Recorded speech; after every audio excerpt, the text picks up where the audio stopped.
Hay personas que son notables, que destacan por alguna causa,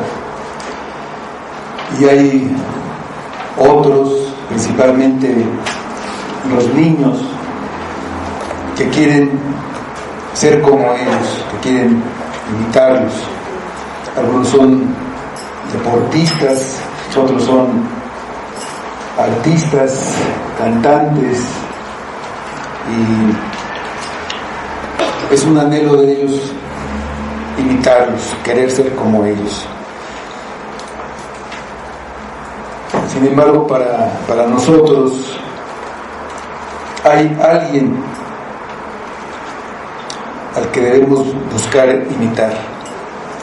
Es de lo que nos habla Pedro aquí en el capítulo 2, versículos 21 a 25.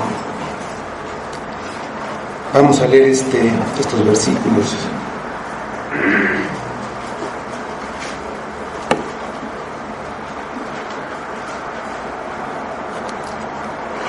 Dice: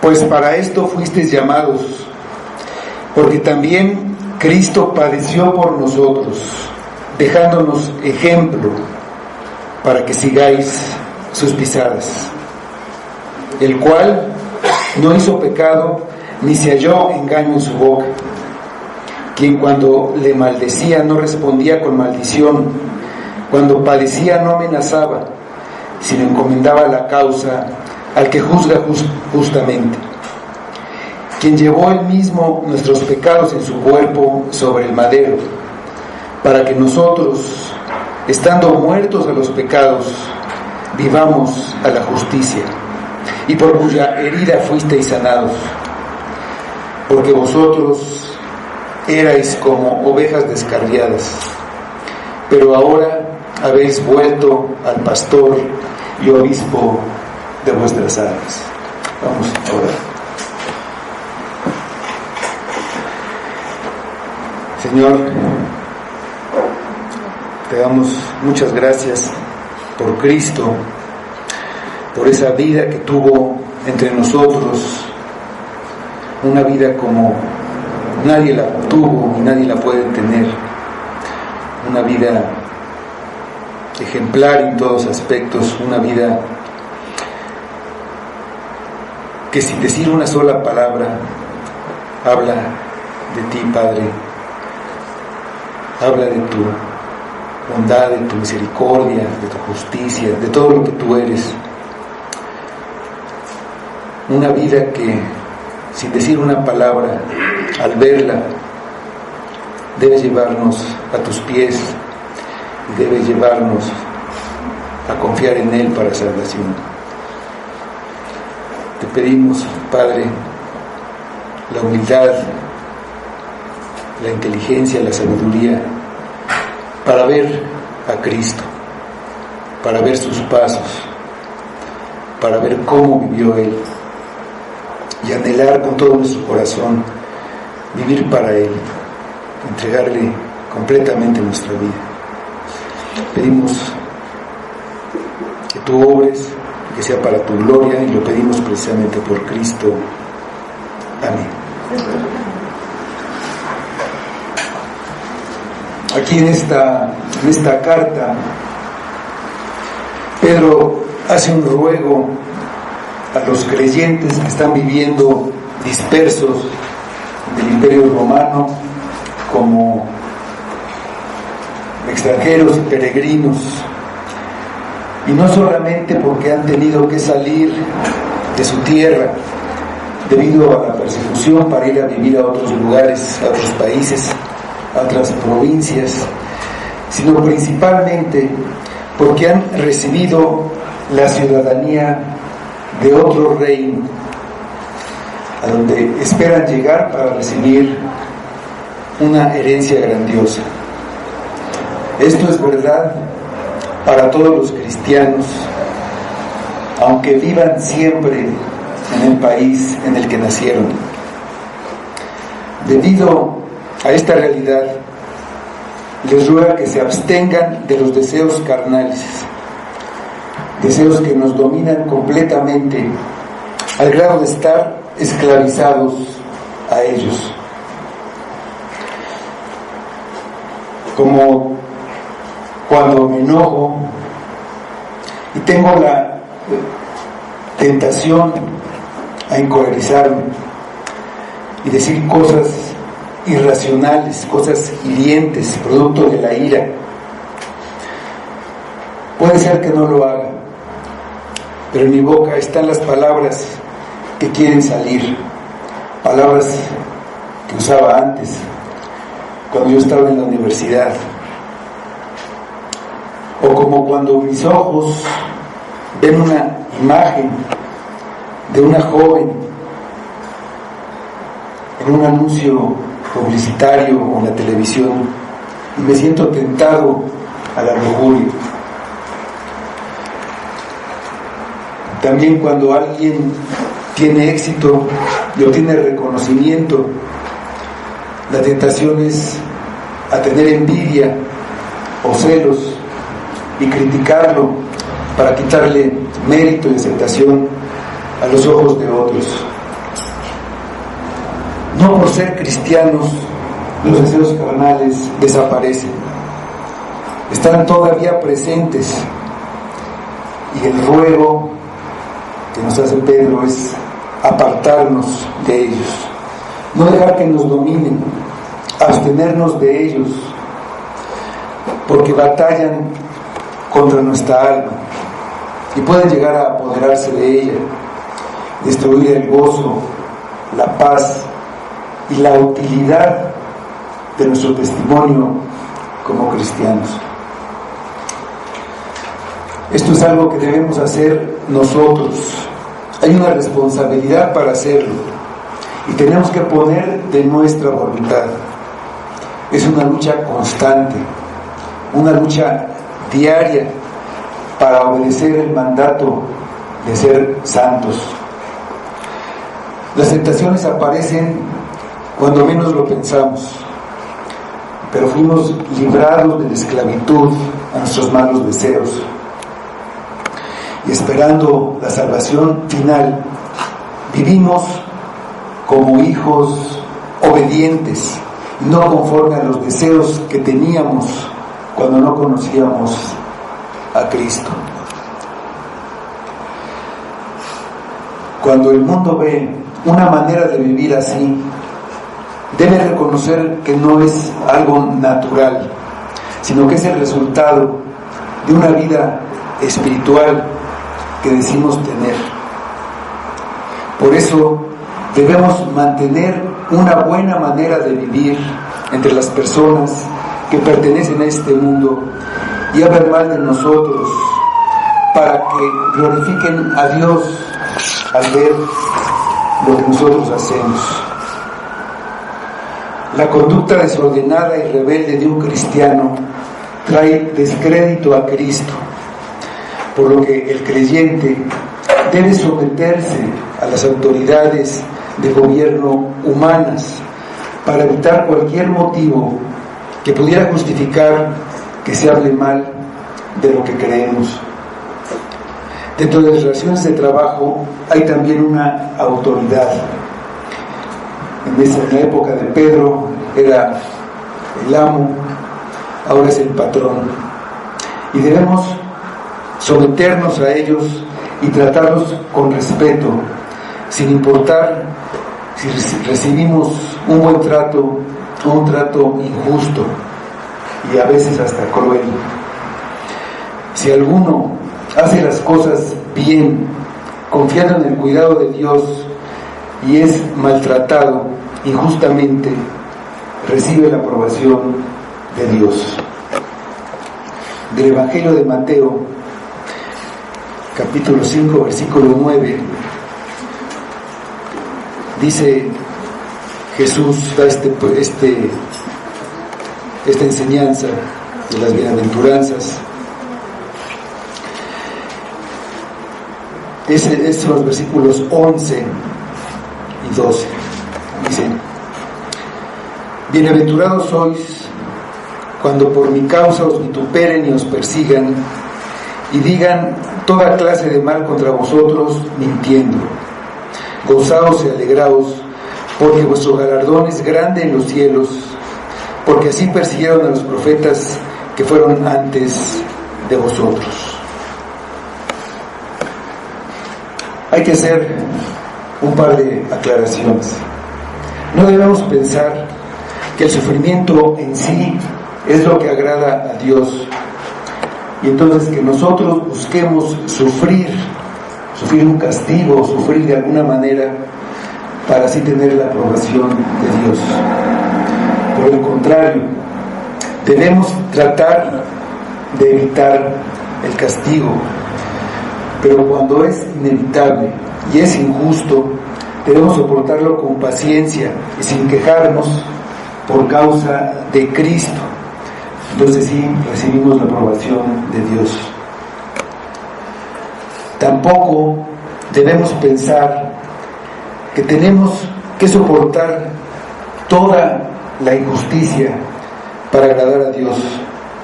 Dios no se complace en la injusticia y Él dará a cada uno el pago por su maldad. Dice el Salmo 5:4: porque tú no eres un Dios que se complace en la maldad, el malo no habitará junto a ti.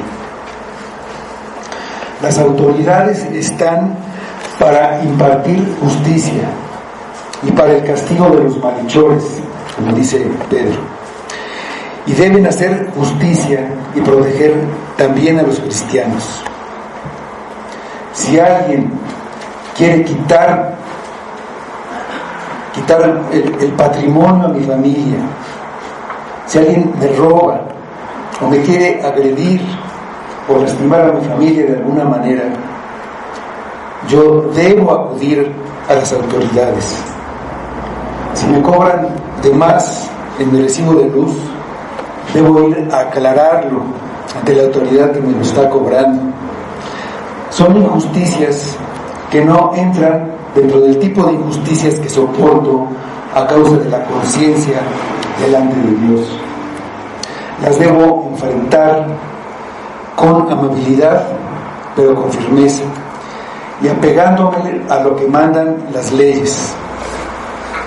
Debo reclamar, pero sin gritar, sin enojarme, sin burlas, sin sarcasmos, sin amenazas, sin poner a los demás en su lugar.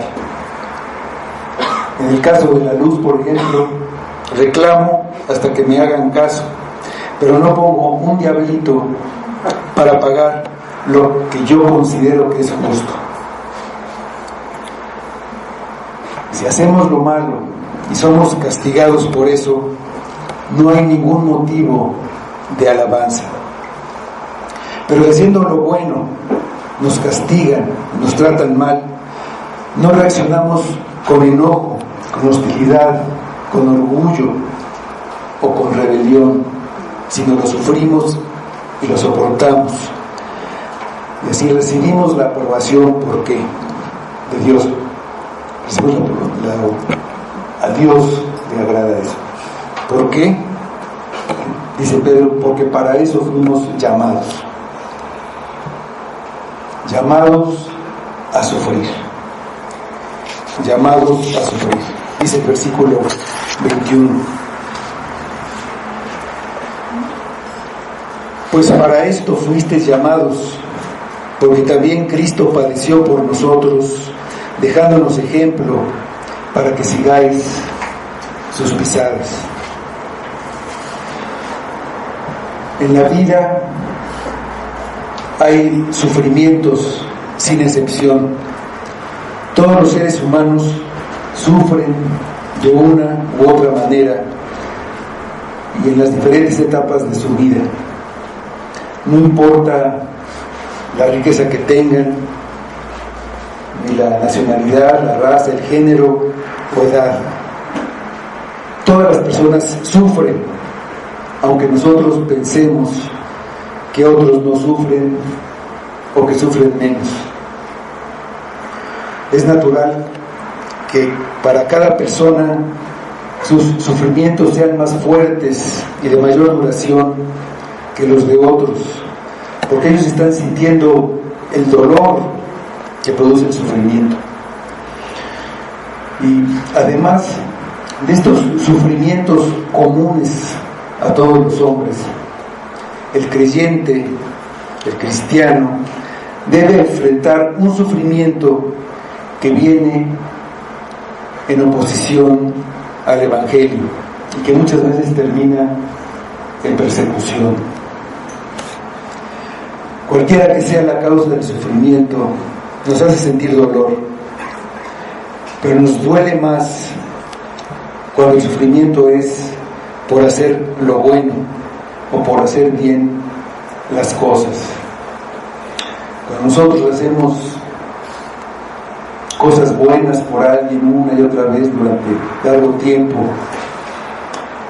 y nos trata mal, pues nos duele mucho más que si tenemos enemistad con alguien y pues nos trata mal. Inmediatamente entonces pensamos que nuestro sufrimiento es injusto. Frecuentemente asociamos el sufrimiento a lo que hacemos y preguntamos: ¿por qué si yo no hice nada? ¿Por qué si hay otros que son peores que yo y pues merecen más que yo? Y Pedro aquí dice que para eso fuimos llamados. Un llamado es para hacer algo. Si tú llamas a alguien es para pedirle algo. No llamas a alguien nada más porque sí. Dices: Juan viene, y le dices: por favor, trae las sillas, o le preguntas quién vino, pero no dices Juan, y viene. Adiós, no. Lo llamamos para algo. No llamamos a alguien sin que tengamos una petición que hacerle. Así, Dios nos llamó para pedirnos algo. Nos llamó, como dice el versículo, a sufrir injustamente a causa de Cristo. El sufrimiento es una parte importante del llamado cristiano, y somos llamados a sufrir, entre otras cosas a las que somos llamados. Nos llamó para que seamos santos. Ahí en la carta de Pedro nada más estos llamados. En el versículo 1:5 nos llamó para que seamos santos. 1:15 dice: sino como aquel que os llamó es santo, sed también vosotros santos en toda vuestra manera de vivir. Nos llamó para que anunciemos sus virtudes. Nos llamó de las tinieblas a la luz. En el versículo del capítulo 2, el versículo 9. Dice: mas vosotros sois linaje escogido, real sacerdocio, nación santa, pueblo adquirido por Dios, para que anunciéis las virtudes de aquel que os llamó de las tinieblas a su luz admirable. Nos llamó para que heredáramos bendición. Capítulo 3, versículo 9. No devolviendo mal por mal, ni maldición por maldición, sino por el contrario, bendiciendo, sabiendo que fuisteis llamados para que heredaseis bendición. En el capítulo 5, versículos 10, dice: nos llamó a su gloria eterna. Dice este versículo: mas el Dios de toda gracia, que nos llamó a su gloria eterna en Jesucristo, después que hayáis padecido un poco de tiempo, Él mismo os perfeccione, afirme, fortalezca y establezca. El llamado general es hacer como Cristo. La razón es porque Cristo padeció por nosotros. Al igual que Cristo, primero estuvo su sacrificio, primero pasó por la cruz y después recibió la gloria en su resurrección. Así también nosotros tenemos que pasar por el sufrimiento. padecer por un poco de tiempo y después recibir la herencia incorruptible, incontaminada, inmarcesible, esa herencia que está reservada para nosotros en los cielos.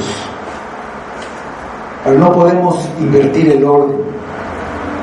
Algunos queremos la gloria aquí, el gozo aquí, el placer aquí, pero si no tenemos el gozo, el placer y la gloria y la victoria aquí, vendrá el sufrimiento después.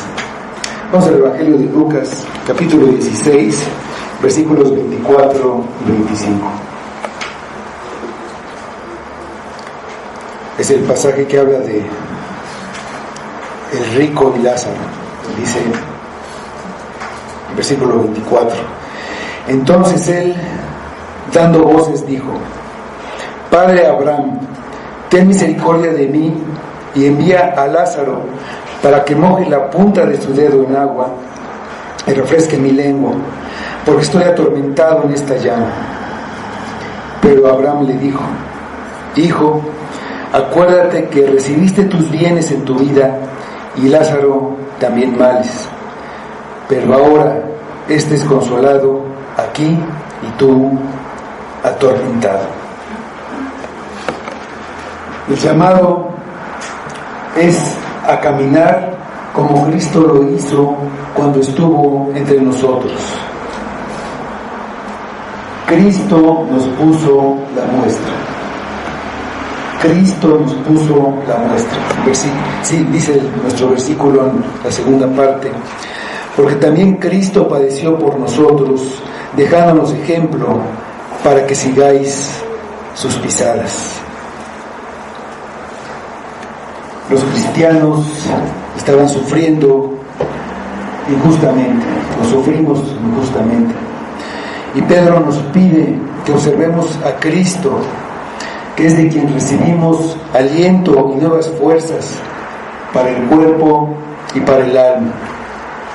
Fuimos llamados a soportar el sufrimiento injusto y para seguir el ejemplo de Cristo. Él ya había dicho que nos iban a aborrecer porque no éramos del mundo, que nos iban a perseguir como a él lo persiguieron, como leímos en la lectura de Juan, en Juan 15, 18 a 20 que leíamos al principio. Dice: si el mundo os aborrece, sabed que a mí me ha aborrecido antes que a vosotros. Si fuerais del mundo, el mundo amaría lo suyo, pero porque no sois del mundo, antes yo os elegí del mundo, por eso el mundo os aborrece.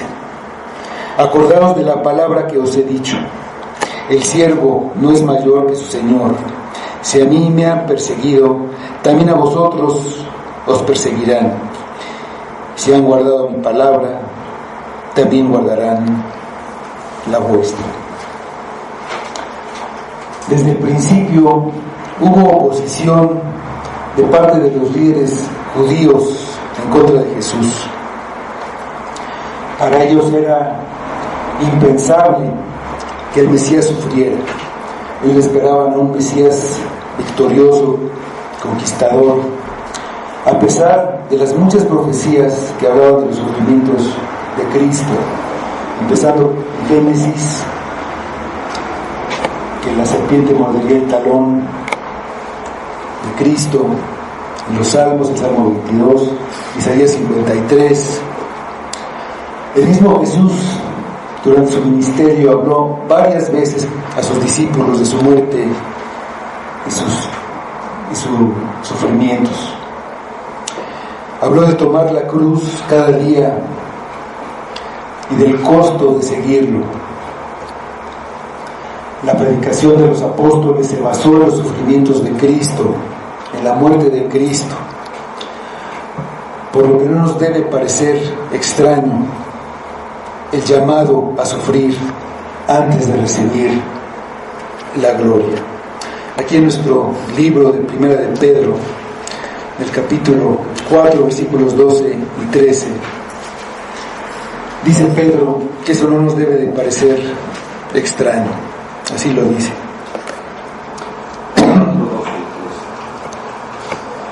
Amados, no os sorprendáis del fuego de prueba que os ha sobrevenido, como si alguna cosa extraña os aconteciese, sino gozaos por cuanto sois participantes de los padecimientos de Cristo, para que también en la revelación de su gloria os gocéis con gran alegría. Cristo sufrió precisamente porque era el Cristo, porque era el Mesías. Para eso Él había venido al mundo, a cumplir las profecías. Vamos al Evangelio de Lucas 24. Esto ya es después de la resurrección de Cristo, cuando ya Él había cumplido las profecías y todavía sus discípulos no entendían a qué había venido Él. Lucas 24, 25, 26 dice: Entonces Él les dijo: Oh insensatos y tardos de corazón, para creer todo lo que los profetas han dicho. ¿No era necesario que el Cristo padeciese estas cosas y que entrara en su gloria? La Biblia es la historia de la redención y de la salvación. El mensaje del Evangelio de arrepentimiento y fe en Cristo está desde el Génesis. Cristo tenía que sufrir para salvarnos. Ahí mismo en Lucas 24, en los versículos 44-47, leemos: Y les dijo: Estas son las palabras que os hablé, estando aún con vosotros, que era necesario que se cumpliese todo lo que está escrito de mí en la ley de Moisés, en los profetas y en los salmos. Entonces se les abrió el entendimiento para que comprendiesen las Escrituras, y les dijo: Así está escrito, y así fue necesario que el Cristo padeciese y resucitase de los muertos al tercer día, y que se predicase en su nombre el arrepentimiento y el perdón de pecados en todas las naciones, comenzando desde Jerusalén. La salvación es por medio de la fe en Cristo. Adán tuvo que creer en la simiente de la mujer, es decir, en Cristo, para así poder salvarse. Abraham tuvo que creer en su descendiente, que vendría de su hijo Isaac. También tuvo que creer en Cristo. David tuvo que creer en un descendiente suyo que se sentaría en un trono eterno. Todos tuvieron que creer en Cristo. Ahora también es la única manera, porque Él es el cumplimiento de todas las profecías, de todas las promesas, es el cumplimiento de la ley. Dice Juan 3, 17 y 18.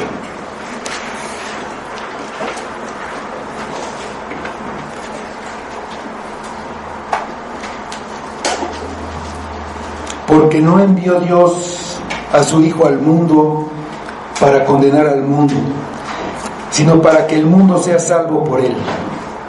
El que en Él cree no es condenado, pero el que no cree ya ha sido condenado, porque no ha creído en el nombre del unigénito Hijo de Dios.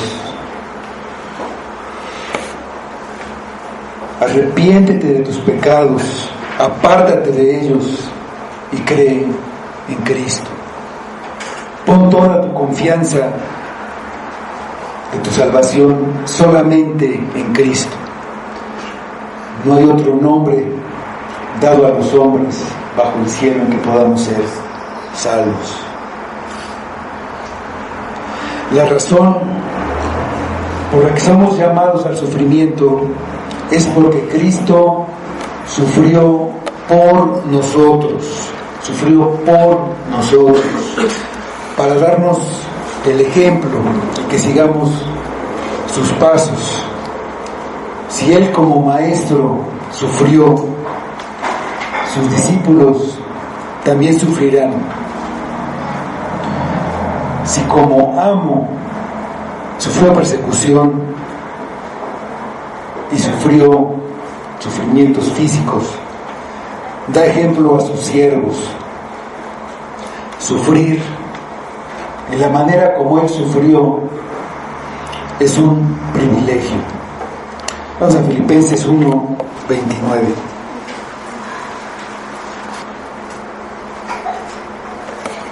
Filipenses 1:29 dice: porque a vosotros os es concedido a causa de Cristo no solo que creáis en Él, sino también que padezcáis por Él. No podemos sufrir como Cristo en el grado de angustia y dolor que Él sufrió. El llamado es a sufrir en la forma, en la manera como Él sufrió, como Él lo hizo. Y de esa manera seguimos su ejemplo. Como cuando se nos pone la muestra de cómo debemos hacer algo. Para aprender a escribir, en primero de primaria, se nos ponía una muestra, así es la letra A, una A bien hecha, muy bien hecha, perfecta. Se nos ponía ahí. Nosotros teníamos que rellenar toda la hoja con letras A, hacemos las famosas planas, siguiendo esa muestra. Así debemos seguir los pasos de Cristo. Sus pasos fueron siempre con paciencia, con humildad, con integridad, con valor, y así debemos caminar nosotros. Dice 1 de Juan 2:6.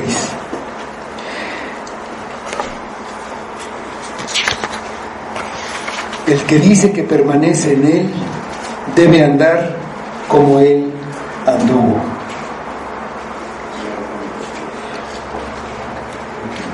Cristo sufrió, pero no solamente para darnos el ejemplo. Él tenía algo mucho más grande en mente, algo mucho más grande como objetivo. Sigue diciendo nuestro pasaje, los versículos 22 y 23, el cual no hizo pecado, ni se halló engaño en su boca, quien cuando le maldecían no respondía con maldición, cuando padecía no amenazaba, sino encomendaba la causa al que juzga justamente. Y Pedro toma la profecía de Isaías 53 para mostrarnos algunas características del comportamiento de Cristo que están relacionadas con el comportamiento que debemos tener nosotros para callar las acusaciones injustificadas, teniendo nosotros una buena conducta y soportar a amos crueles, patrones injustos. Algunas de estas características las podemos imitar, otras no. Por ejemplo, que no cometió pecado. Jesús nunca hizo pecado. Es el único que nunca tuvo pecado, no tenía pecado. Pedro estuvo conviviendo con Cristo día y noche durante más de 3 años. Y él sabía de primera mano cómo vivía Cristo. Él sabía que Cristo nunca pecó. Cuando nosotros vivimos íntimamente con otra persona por algún tiempo, ya no se pueden esconder los pecados. Terminan por salir y se ven. Mi esposa sabe mis pecados, cómo vivo, porque vive conmigo. Los que viven en mi casa saben de qué manera peco. Pero todos los que conocieron a Cristo, nadie puede decir que pecó, ni siquiera que se equivocó. Jesús mismo preguntó a otros si había alguien que pudiera acusarlo de pecar, y nadie pudo. Ahí del Evangelio de Juan, versículo 8, 43, les hace esta pregunta. Y al afirmar que nunca pecó, nadie puede decir que él mintió. Entonces, al ver esta verdad en la vida de Cristo, al ver la vida de Cristo sin pecado, ¿cómo no creen lo que yo les digo? Dice así: ¿quién de vosotros me redarguye de pecado? Pues si digo la verdad, ¿por qué vosotros no me creéis? Ni se halló engaño en su boca, dice el versículo. Sus enemigos lo examinaron a fondo, lo interrogaron, buscando desesperadamente la menor falla para poder acusarlo, pero no pudieron encontrar nada. Ahí el Evangelio de Mateo, capítulo 26, versículos 59 y 60, ya con Cristo ante las autoridades judías, después de que lo habían aprendido y llevado ahí para condenarlo, dice: y los principales sacerdotes y los ancianos y todo el concilio buscaban falso testimonio contra Jesús para entregarle a la muerte, y no lo hallaron, aunque muchos testigos falsos se presentaban. Pero al fin vinieron 2 testigos falsos. No encontraron ni una pequeña mentira, ni se halló engaño en su boca. La cita es de Isaías 53, 9. El engaño es una de las cosas que como creyentes debemos desechar. Dice Pedro en capítulo 2, versículo 1: desechando pues toda malicia, todo engaño, hipocresía. Eso para crecer, para salvación. Pero una mayor razón es Cristo y su ejemplo que debemos imitar. No se halló engaño en su boca. No respondía con maldición a la maldición. No amenazaba. Dice, se refiere a Isaías 53, 7. A Cristo lo acusaron de muchas cosas. Lo acusaron de ser hijo de fornicación. Le dijeron: nosotros no somos nacidos de fornicación, tú sí. Burlándose de su nacimiento de una virgen. Lo acusaron de que su poder venía de Belcebú, el príncipe de los demonios. Lo acusaron de violar los mandamientos, sobre todo de no respetar el día de reposo. Lo acusaron de querer hacerse rey. De todas estas maneras decían mal de él o maldecían. Y él no respondía de la misma forma, no amenazaba. Él tenía todo el poder para destruirlos. Cuando lo aprendieron, dijo a Pedro que podía pedir en ese instante 12 legiones de ángeles pero no lo hizo. Ni siquiera amenazó. Cuando alguien amenaza, la mayoría de las veces sus amenazas son vacías, porque no tiene el poder para cumplirlas. Cristo podía y no lo hizo. Sus criaturas se levantaron contra Él, contra su Dios, contra su Señor, y vinieron con espadas y palos. ¿Por qué? Por su conducta correcta, haciendo el bien a favor de los pecadores. Ante la injusticia, sufrió y soportó, buscando el bien de sus verdugos. Camino a la cruz, iba diciendo, orando por ellos a su Padre: Padre, perdónanos, porque no saben lo que hacen. En lugar de amenazar y maldecir, bendecía a sus enemigos. Llevó hasta las últimas consecuencias las enseñanzas que Él había dado en el Sermón del Monte. No nada más lo enseñó, Él lo vivió. Nos dio el ejemplo para que sigamos sus pisadas. Ahí en Mateo 5:44, ese sermón, Él enseñó esto y lo llevó, lo vivió verdaderamente. No nada más era un maestro que enseñaba y hagan eso. Él ponía la muestra, ponía el ejemplo, la puso con su vida.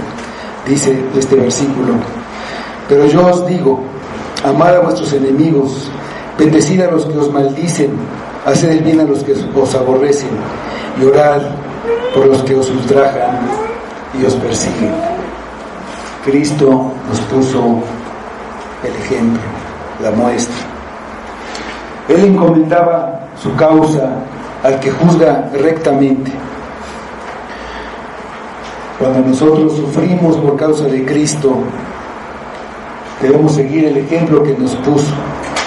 No debemos buscar venganza ni responder con violencia a la violencia, sino dejarlo todo en manos de Dios. Romanos 12, 19 y 20. Vamos a ver estos versículos.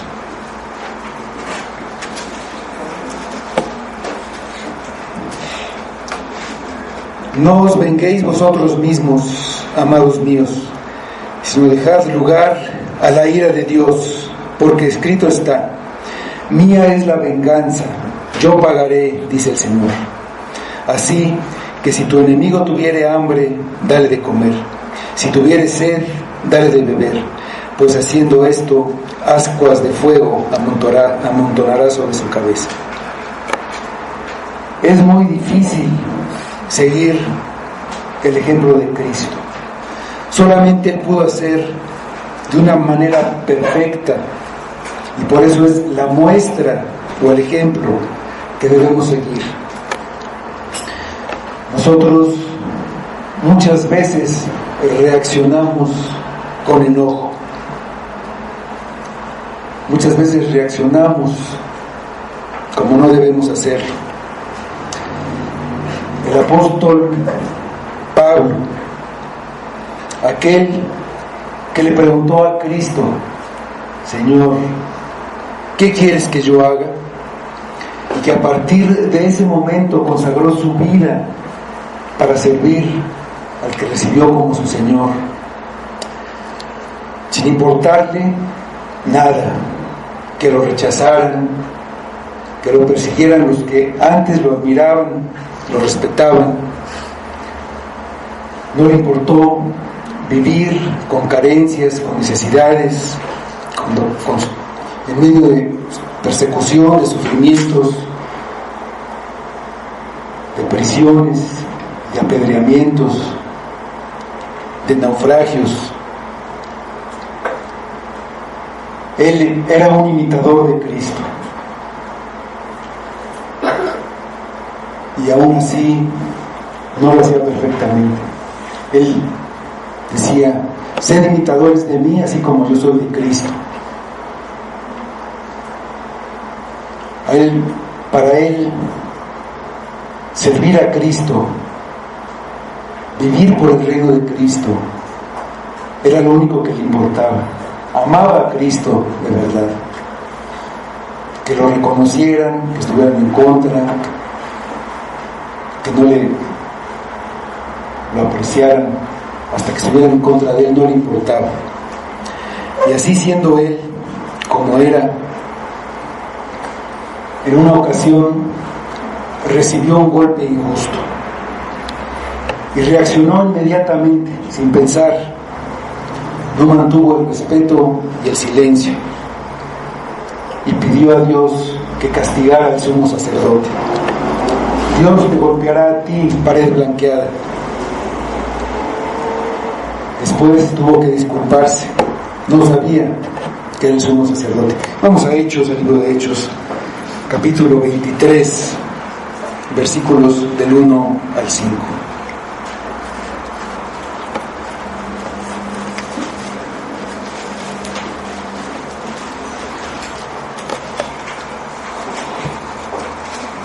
Entonces Pablo, mirando fijamente al concilio, dijo: varones hermanos, yo con toda conciencia he vivido delante de Dios hasta el día de hoy. El sumo sacerdote Ananías ordenó entonces a los que estaban junto a él que le golpeasen en la boca. Entonces Pablo le dijo: Dios te golpeará a ti, pared blanqueada. ¿Estás tú sentado para juzgarme conforme a la ley, y quebrantando la ley me mandas golpear? Los que estaban presentes dijeron: ¿al sumo sacerdote de Dios injurias? Pablo dijo: no sabía, hermanos, que era el sumo sacerdote, pues escrito está: no maldecirás a un príncipe de tu pueblo. Jesús también reaccionó cuando un soldado lo golpeó en el rostro, pero él solamente preguntó si había dicho algo malo y le preguntó al soldado por qué lo había golpeado. Vamos al Evangelio de Juan 18, 21 a 23. Juan 18, 21 a 23.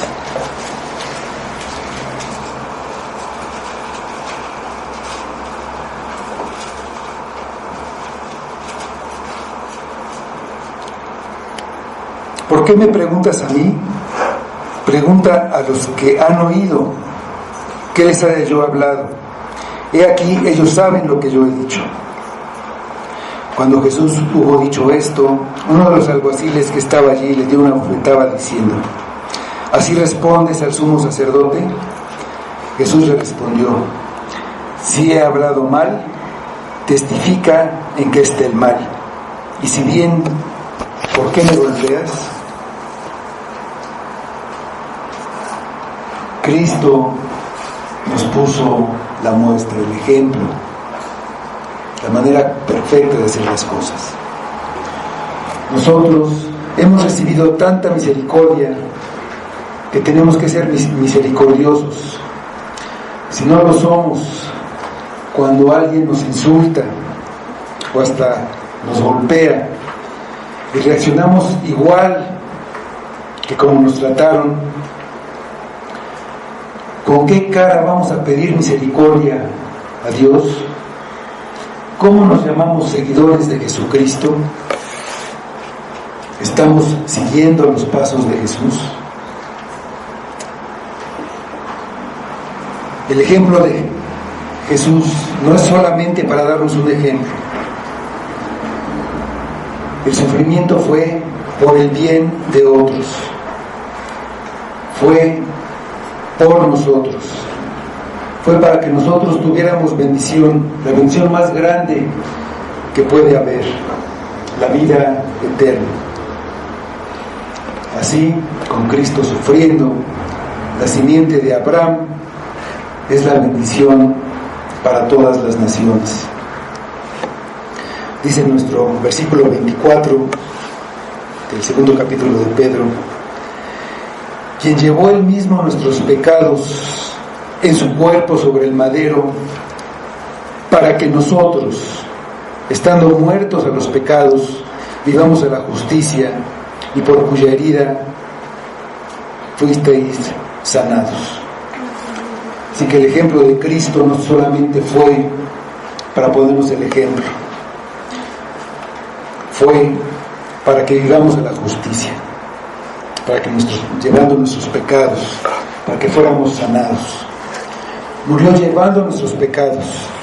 Él no tenía pecados, Él no hizo pecado, para pagar por nuestros pecados.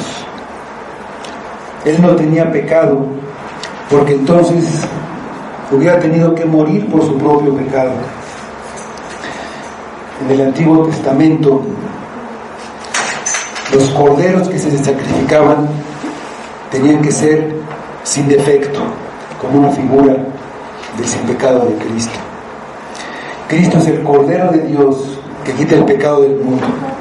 Llevó nuestros pecados. Su sacrificio fue para quitar de nosotros nuestros pecados, para que quedáramos limpios. Con ese sangriento sacrificio, hecho una sola vez, pagó el costo de nuestra libertad y logró el perdón de nuestros pecados.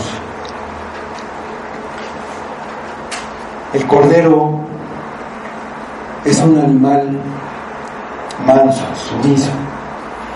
Hace muchos años se iba a hacer una fiesta, una celebración de los 50 años de boda de mis abuelos.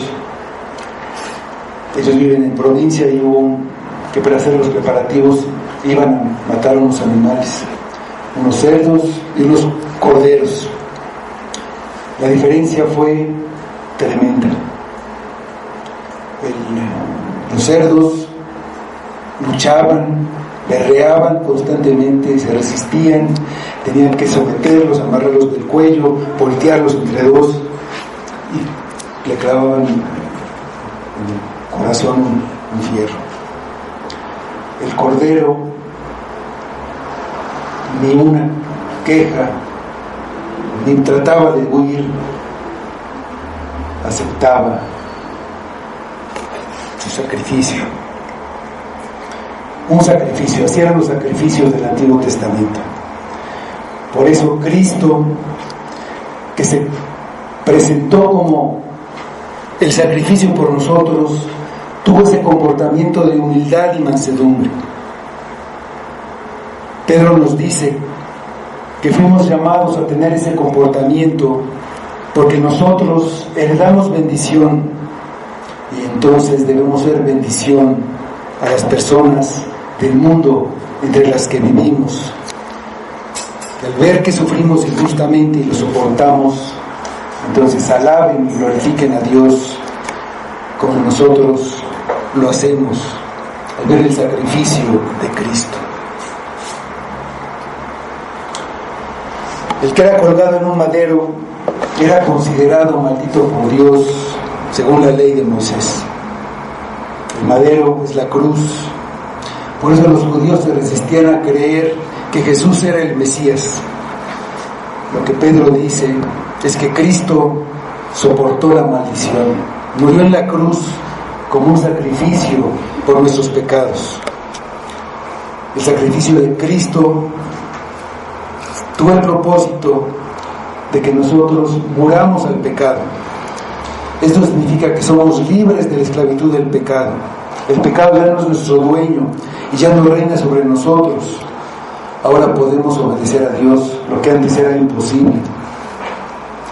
También tuvo el propósito de que vivamos a la justicia, es decir, que llevemos una vida recta delante de Dios y de los hombres, para que nuestros cuerpos sean un instrumento para Dios. Dice Romanos 6:13, la primera parte del versículo 14.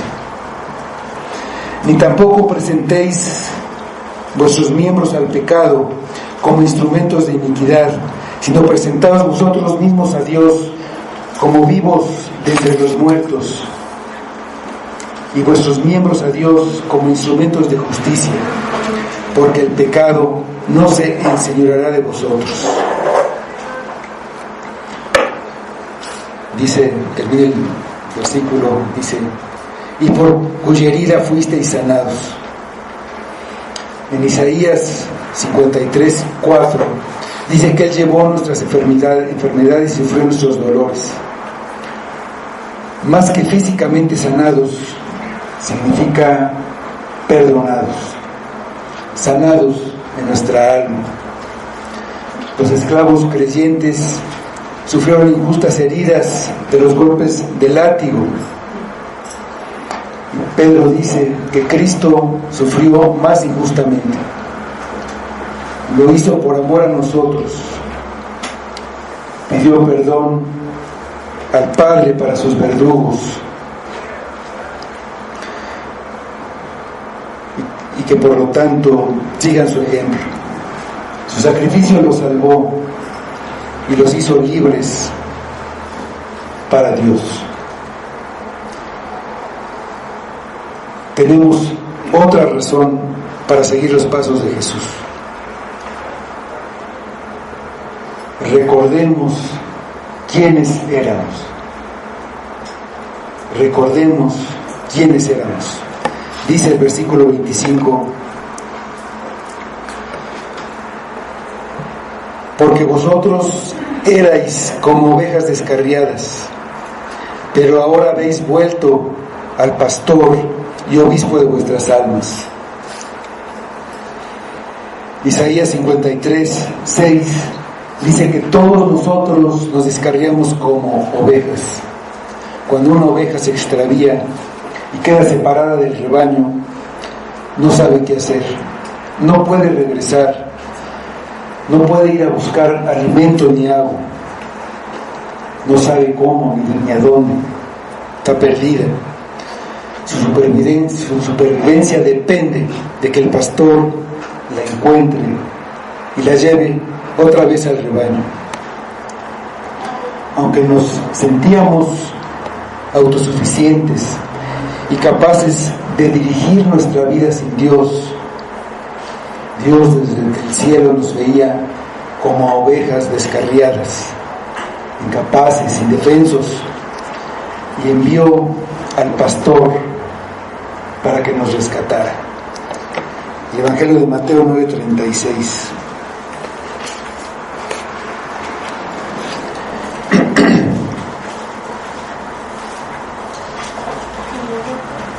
Mateo 9:36.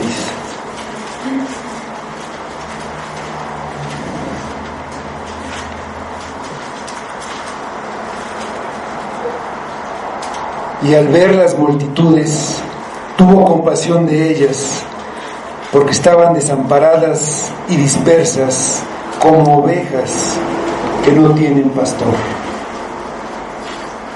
Jesús es el buen pastor y las ovejas son la comunidad de los creyentes. Cristo es el pastor, Él es el supervisor de la iglesia. Él cuida a las personas de la iglesia, a cada persona en la iglesia. El buen pastor da su vida por las ovejas. Él la dio. Él sufrió y murió para salvar a su rebaño. Vamos a orar.